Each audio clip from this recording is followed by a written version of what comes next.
The second installment of the 3 episodes that concentrate on the spectacular visual creations from the people of Oat Studios, directed by none other than Neill Blomkamp. Just to recap, Oat Studios was created to branch out on online sources with their short sci-fi creations to get reactions and feedback from the audience.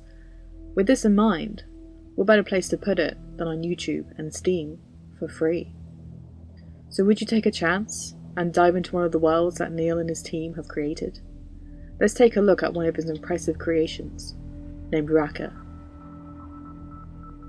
This is 2 takes, and this is 1 shot, an analysis of the sci-fi short made by Oat Studios, Rakka, Part 2. Be warned, spoilers ahead. The chosen title of Rakka is the English spelling for a Japanese word that can mean fallen or fall. Link that with the Icelandic word meaning male, and one can interpret the title to mean the fall of man. From the knowledge that this is a short sci-fi exploring the aftermath of an alien invasion, I would say it's a fitting title.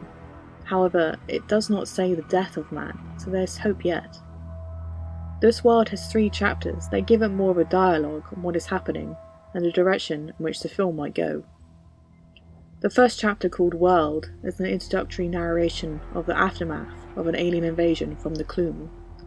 The narrator describes what the aliens are, how they have facilities that pump out methane to change Earth's air into better suiting their breathing atmosphere, of how they take humans and use them as incubators for their young or experiment on them, and of their superior technology, powers of mind control and telekinesis. And then it goes on to what the remaining humans are doing, banding together to make a resistance and attempting to use barriers against the aliens' hack, their mind control, with their man-made headbands. There's a brief inclusion of an angel-like shimmering being some people have proclaimed their saviour, but it brings more questions than answers. The second chapter, named Amir and Nosh, gets into the characters and their development. Nosh is a pyromaniac and tech-savvy anti-hero who wants some resistances dying and sick to create IEDs. The narrator describes how Nosh thrived in this environment with his understanding that he is free to do what he wishes, and that the resistance need him more than they let on, as he is the only one able to make the hacks for them. Amir, the opposite end of the spectrum, is an escaped mute from the aliens who have been experimented on. He bears extensive cybernetics across his head and shoulders. The narrator, named Sarah, is set to help him.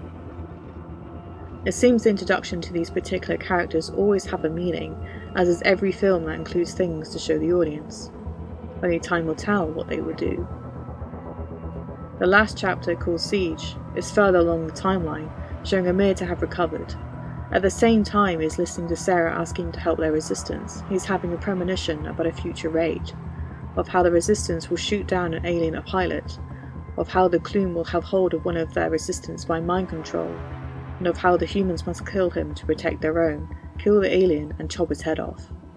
Going back to Amir and Sarah's conversation, she exclaims that Amir now has the abilities of the Clume and has to use them for humanity, for he is their only hope.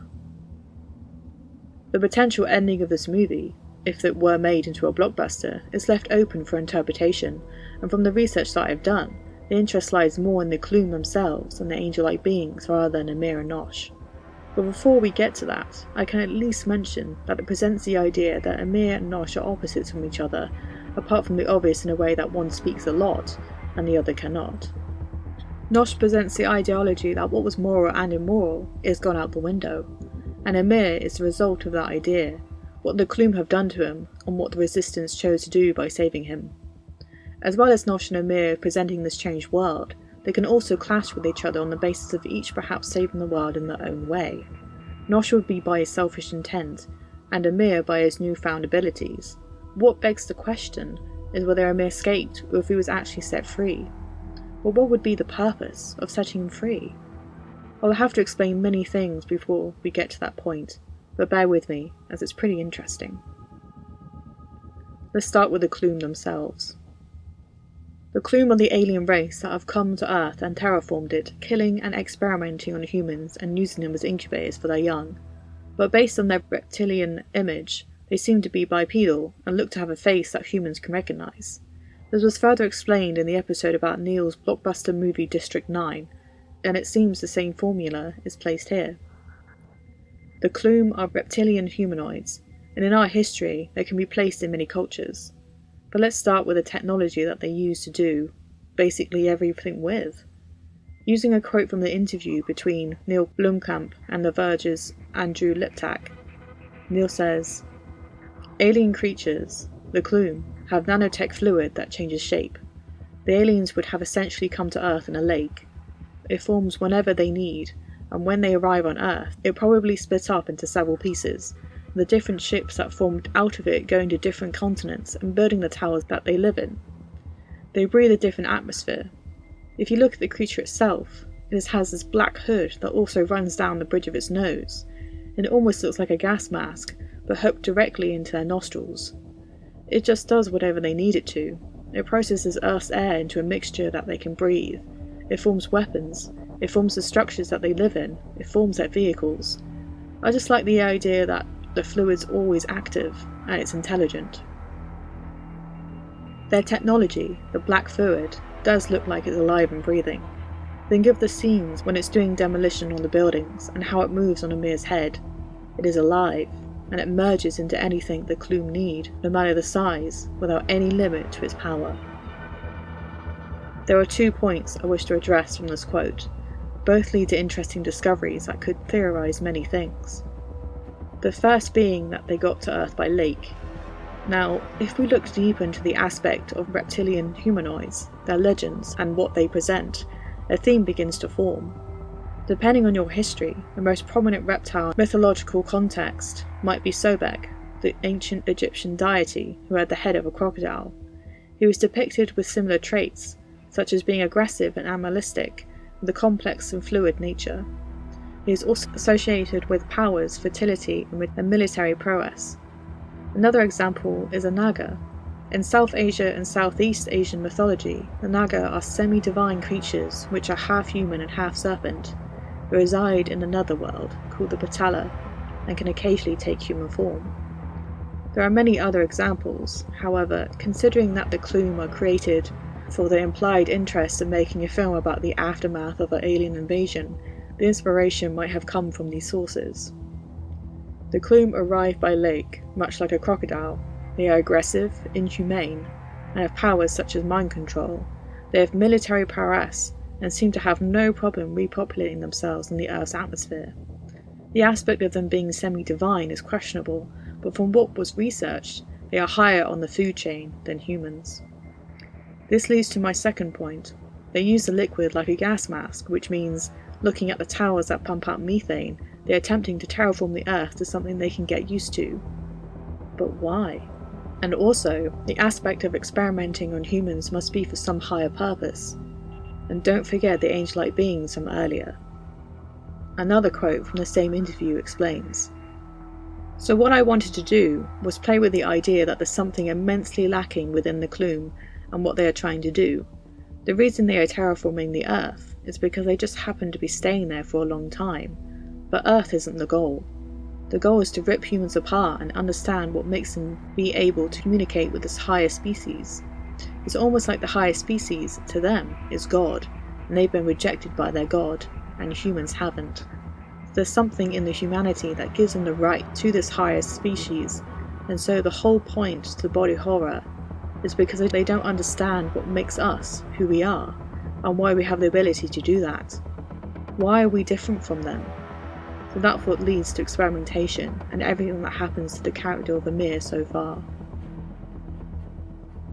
Going back to Amir and the question as to whether he was set free or escaped could imply that the Clume might have intentionally let him think he escaped because of the fact that the experiment on Amir was not finished. It's not because Amir is like a human antennae, that would be too obvious, but perhaps to observe his actions and see if he actually survives what has happened to him. Remember, the black fluid is intelligent and it came from one source. Therefore, whatever he does and feels might probably connect back to the Clume, and like a two-way radio, this might be why Amir has premonitions. From what is seen, Amir, we know, is important, and like I say every time, these are just theories. Back to the Clume, we understand they are changing the atmosphere because they are attempting to stay for a while, experimenting on humans to figure out the question of why they are inferior in the eyes of the angel-like beings, and why we are not. It seems, from what little was shown of the angel-like beings, is that they exist outside of human vision, but within the same universe. The aspect of time and space might be questionable, however, the prominent thing is that humans see them as their saviours, and from what we have found out, they have turned their back on the Klum. The word Klum, in Hebrew, actually means nothing. This, in itself, should give a good connection to what the higher species think of them. The aspect of divine and godlike status, again, shows the scary feeling of the unknown, and how we are not alone in the universe. And so, we, the humans, are stuck in the middle of a personal quest of understanding. The fear and horror that eclipse Earth is because of the curious jealousy to which humans within the short film do not have the time to question, what with everything else that is happening around them. Another quote explains the angel-like beings' motivation further. They're floating around in the edges of our solar system, and they're visualizing what's happening on Earth by proxy. They live inside some kind of quantum state, back in their ship. They're gathering any organism that they can find that can help them think about how to survive the end of the universe. They know it's coming, and they do not want to die. The Klum treat this species like a god. However, this intelligent species turned their back on them, but they didn't do that to the humans. The more Neill explains, the bigger the concept is.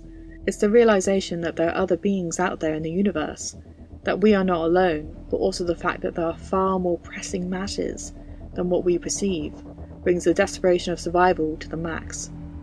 The Earth is dying. The Klum are taking the human population down to an almost extinct level, and yet, the high intelligent beings watching are observing our behaviour to this lesser cloned race and how we are resisting. Neill even gives examples introducing us to Enosh and Amir and how their interpretation of how we feel and act, of how the resistance is trying their best with all the limitations around them. There are divisions and small pockets of hope everywhere, making it a world where people are not living but surviving. The angel-like beings are observing everything, every organism. Therefore, that doesn't necessarily make us the saviours of their stories, or even our own.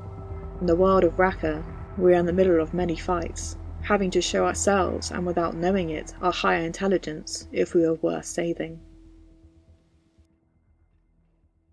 If you enjoyed what was said, please follow me on Anchor and Spotify.